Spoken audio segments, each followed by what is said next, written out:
హత్య జరిగిన రోజున 7 గంటల నుంచి వివేకానందరెడ్డి ఇది గుండె పోటు అని ప్రచారం చేసింది సాక్షి, అంటే జగన్మోహన్ రెడ్డి గారు. ఆ తర్వాత హత్యా ప్రదేశానికి వచ్చి ఇది గుండెపోటు కాదు హత్య అని చెప్పింది జగన్మోహన్ రెడ్డి గారు. ఆ తర్వాత ఇది తెలుగుదేశం వాళ్ళు చేపించింది అని చెప్పింది జగన్మోహన్ రెడ్డి గారు. సిబిఐ ఎంక్వైరీ కావాలి అని కోరింది జగన్మోహన్ రెడ్డి గారు. ఆ తర్వాత ముఖ్యమంత్రి అయ్యింది జగన్మోహన్ రెడ్డి గారు. ఆ తర్వాత సిబిఐ ఎంక్వైరీ అవసరం లేదు అని చెప్పింది జగన్మోహన్ రెడ్డి గారు. నేను వేసే సిట్టు సరిపోతుంది అని చెప్పింది జగన్మోహన్ రెడ్డి గారు. ఈ ఎంక్వైరీ సరిగ్గా జరగటం లేదు అంటే, లేదు అవినాష్ని దీంట్లో మనం ఇరికిస్తే అవినాష్ని దీంట్లో వేలు పెట్టి చూపిస్తే అవినాష్ నన్ను వదిలేసి బీజేపీ పార్టీలో చేరిపోతాడు అని చెప్పింది జగన్మోహన్ రెడ్డి గారు.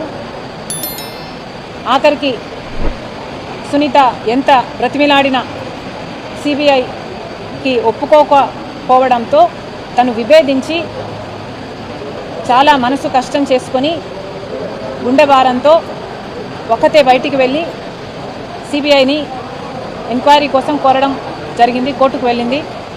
ఆ తర్వాత సిబిఐ ఎంక్వైరీ కూడా ఆదేశించింది కోర్టు. మరి సిబిఐ ఎంక్వైరీ జరిగింది.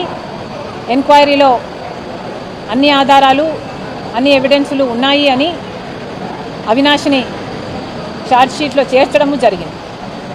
మరి నిజంగానే హత్యలో అవినాష్ రెడ్డి పాత్ర లేదు, సునీత భర్త రాజశేఖర్ది ఉంది అంటే మరి సిబిఐకి ఆధారాలు ఎందుకు దొరకలేదు? సిబిఐ అన్ని ఆధారాలు అవినాష్ మీదనే ఎందుకు సేకరించింది? ఎందుకంటే నిందితుడు అవినాష్ అని సిబిఐ కూడా అర్థమైంది కాబట్టి. అంతెందుకు జగన్మోహన్ రెడ్డి గారు 5 సంవత్సరాలు ముఖ్యమంత్రిగా ఉన్నారు.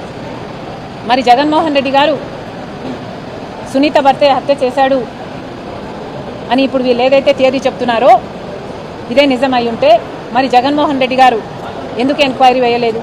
ఎందుకు సాక్ష్యాలు సేకరించలేదు?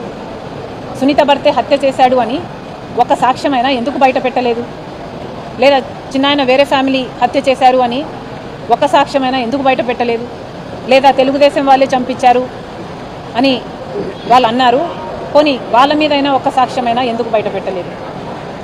మీకు అధికారం 5 సంవత్సరాలు ఉంది, మీ చేతుల్లో పవర్ ఉంది, మీ చేతుల్లో పోలీసులు ఉన్నారు, ఎంక్వైరీ సిస్టమ్స్ ఉన్నాయి.